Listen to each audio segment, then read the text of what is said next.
Hi, my name is Julie Rendell, and for today's book talk, myself and Squeaks would like to talk about Mercedes Lackey. Mercedes Lackey is a well-known author who's written dozens of novels, especially known for her Valdemar series. But today I want to discuss one of her lesser-known series, The Master Elementals.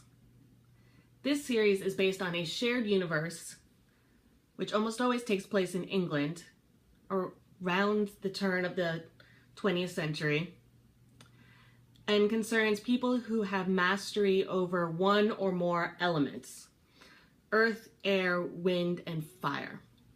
They can have control of these elements to varying degrees, and this ability to control them isn't common.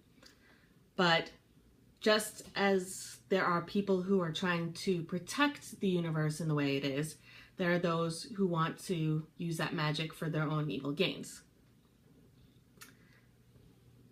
Another interesting aspect to these series is the feminist aspect.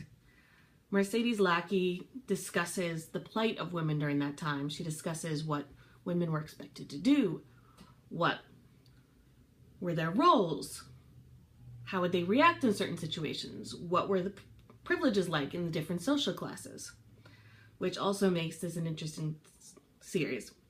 But I think the most interesting part is one that I wasn't quite aware of until I looked into it recently, which is that they are all retellings of classic fairy tales. The first one I'm going to discuss, The Gates of Sleep, is a retelling of Cinderella. Now, in The Gates of Sleep, Marina is the child of two powerful magicians, and her evil aunt curses her.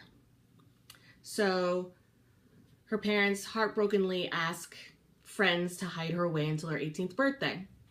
Unfortunately for her, Marina, the child, her parents died just before her 18th birthday, and her evil aunt Arachne whisks her away, where she is forced to deal with most unspeakable things, including an obnoxious cousin and polite manners in society.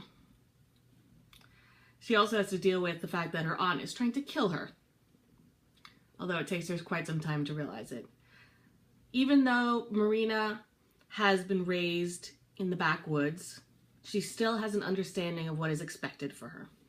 She ends up doing some volunteer work at a local mental hospital nearby. She looks at the plight of working girls, because this is the Industrial Revolution, and many of the girls were expected to provide extras, if you get my drift, to their employers. They were also forced to work long hours with very little pay and in dangerous conditions. Eventually Marina realizes what Aunt Arachne is up to and destroys her, thus freeing the workers and herself from her evil aunt's grasp. The second book I'd like to discuss, reserved for the cat, is based on a lesser-known tale, Donkey Skin. Donkey Skin is very similar to Puss in Boots. And in Reserved for the Cat, Nanette, an impoverished ballerina in the 1900s, has lost her job and is about to sell herself on the street when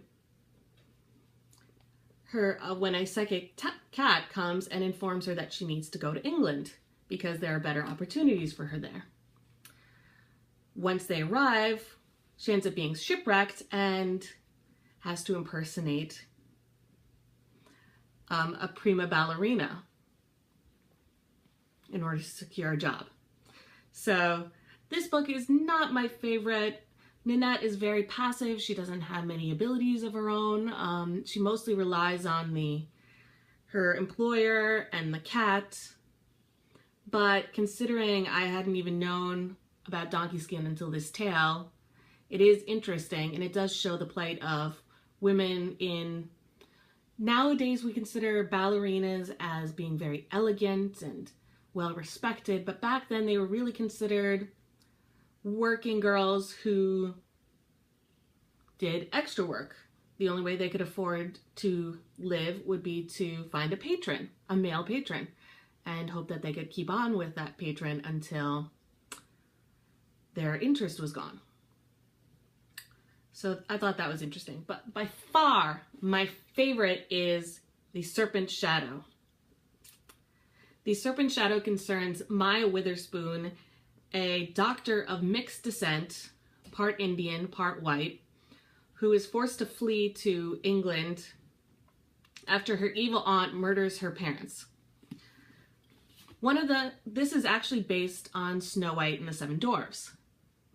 An interesting aspect of it is these are the dwarves: monkeys, mongoose, owl, parrot, who are also representative avatars of Hindu gods and goddesses. It shows how difficult it was to be back then, since Maya is of mixed birth, and also the difficulty she has in attempting to become a doctor in England when she already has a degree. This is something that actually continues on to this day. If, let's say, you have a degree from another country and you want to come to America, you have to recertify. So, and Maya is very independent. She owns her own business and she takes care of everybody involved. So I hope I've introduced you to these tales, and I hope you read them all because they are very interesting, and not only do they provide some context as to life back then, but the fantastical elements and the retelling of the story tales makes them really exciting. Thank you. And sorry about the cat.